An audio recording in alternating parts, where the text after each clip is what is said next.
اعوذ باللہ من الشیطان الرجیم سورۃ الاحزاب آیت نمبر 34 بسم اللہ الرحمن الرحیم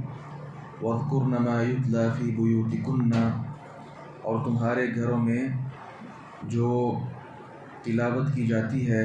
من آیات اللہ والحکمہ، اللہ کی آیات اور حکمت سے، اسے یاد کرو۔ ان اللہ، بے شک اللہ تعالی، کان لطیفا خبیرا، ہمیشہ سے نہایت باریک بین اور پوری طرح خبر رکھنے والا ہے۔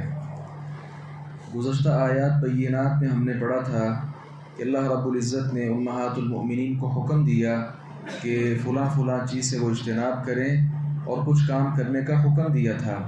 اب براہ راست اللہ رب العزت نے فرمایا کہ تمہارے گھروں میں جو اللہ کی آیات اور حکمت تلاوت کی جاتی ہیں اسے اچھی طرح یاد کرو۔ تو گویا علم کی دولت، چونکہ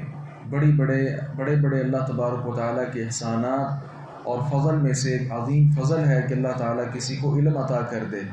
تو یہ علم اللہ رب العزت نے سیکھنے کا امہات المؤمنین کو یہاں پہ حکم دیا ہے۔ آیات اللہ سے مراد یہاں قرآن کریم ہے، اللہ کی آیات، اور الحکمہ اس سے مراد حدیث رسول ہے صلی اللہ علیہ وسلم۔ آیات اللہ جو ہیں اس کی بھی تلاوت کی جاتی ہے، اور الحکمہ جو ہے حدیث، اس کی بھی تلاوت کی جاتی ہے۔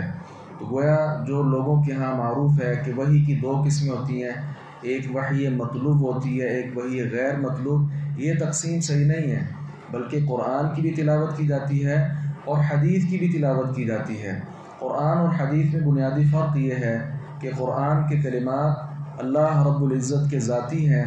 جبکہ حدیث بھی اللہ کی طرف سے ہے، لیکن اس کے الفاظ وہ نبی مکرم صلی اللہ علیہ وسلم کے ہیں۔ اور ایک دوسرا فرق یہاں یہ ہے کہ قرآن پاک کا ایک حرف آپ پڑھیں تو کم از کم 10 نیکیاں اللہ تعالیٰ کی طرف سے ملنے کا تذکرہ موجود ہے، جبکہ حدیث پڑھنے کا اجر و ثواب تو ہے، لیکن حدیث کی قرأت پر ایک ایک حرف پر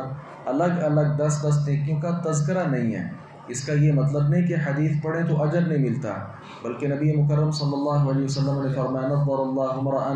سمع منا حدیثا، اللہ تعالیٰ اس انسان کے چہرے کو تر و تازہ رکھے جو ہم سے حدیث سنتا ہے، پھر اس کو یاد کرتا ہے اور اس کو پھر آگے لوگوں تک پہنچاتا ہے۔ تو آپ صلی اللہ علیہ وسلم نے فرمایا ایسے آدمی کا چہرہ تر و تازہ رہے۔ کتنے ہی ایسے چہرے ہیں جو روزانہ اپنے چہرے کو دھوتے ہوں گے اور نہ جانے اوپر کیا کچھ لگاتے ہوں گے، اس کے باوجود بھی نضارت اور تر و تازگی ان کے چہرے سے محسوس نہیں کی جا سکتی۔ اور کتنے ہی ایسے لوگ ہیں عام سادہ پانی کے ساتھ وہ اپنا چہرہ دھونے والے ہیں، لیکن اللہ رب العزت نے اس قدر نضارت اور اس قدر تر و تازگی ان کو عطا کی ہوئی ہے کہ دیگر لوگ اس چیز کا مقابلہ نہیں کر پاتے۔ در حقیقت یہ پیارے پیغمبر صلی اللہ علیہ وسلم کی دعا کا اثر ہے اور آپ کی اس دعا کا نتیجہ ہے۔ بہرحال امہات المؤمنین کو علم حاصل کرنے کا حکم دیا۔ اس کی ایک وجہ یہ بھی تھی، ایک وجہ تو یہ ہے کہ جس طرح مردوں پر ضروری ہے کہ وہ کتاب اللہ اور سنت رسول کا علم حاصل کریں، اسی طرح خواتین پر بھی لازم ہے کہ وہ بھی کتاب اللہ اور سنت رسول کا علم حاصل کریں۔ اور دوسری یہاں بڑی اہم وجہ یہ تھی کہ نبی مکرم صلی اللہ علیہ وسلم کی وفات کے بعد آپ کے اصحاب کے پاس علم تو تھا، لیکن جو علم آپ صلی اللہ علیہ وسلم گھر رہ کر جن چیزوں پر عمل کرتے تھے، مثال سجدے کا طریقہ کس طرح ہے، پاؤں کس طرح رکھنے ہیں، اب یہ امی جان عائشہ رضی اللہ عنہا کے علاوہ تو میرے خیال میں کسی نے بیان نہیں کیا۔ اور کتنی ایسی چیزیں ہیں جو آپ صلی اللہ علیہ وسلم کے گھر سے معلوم ہوئی صحابہ کرام رضی اللہ عنہم اجمعین کو، لہذا امہات کو کہا گیا کہ آپ اچھے سے اس دین کو حاصل کریں، آگے ایک ایسا وقت آنے والا ہے جب آپ سے یہ چیزیں حاصل کی جائیں گی۔ علی کل حال یہاں سے امہات المؤمنین کی برتری اور فضیلت بھی بیان ہوئی، اور یہ اہل بیت میں شامل ہیں، جس طرح گزشتہ آیات میں ہم اس بات کا تذکرہ کر چکے ہیں۔ اللہ تعالیٰ سے دعا ہے باری تعالیٰ حق بات کو سمجھنے اور اس پر عمل پیرا ہونے کی توفیق عطا فرمائے۔ وآخر دعوانا الحمدللہ رب العالمین۔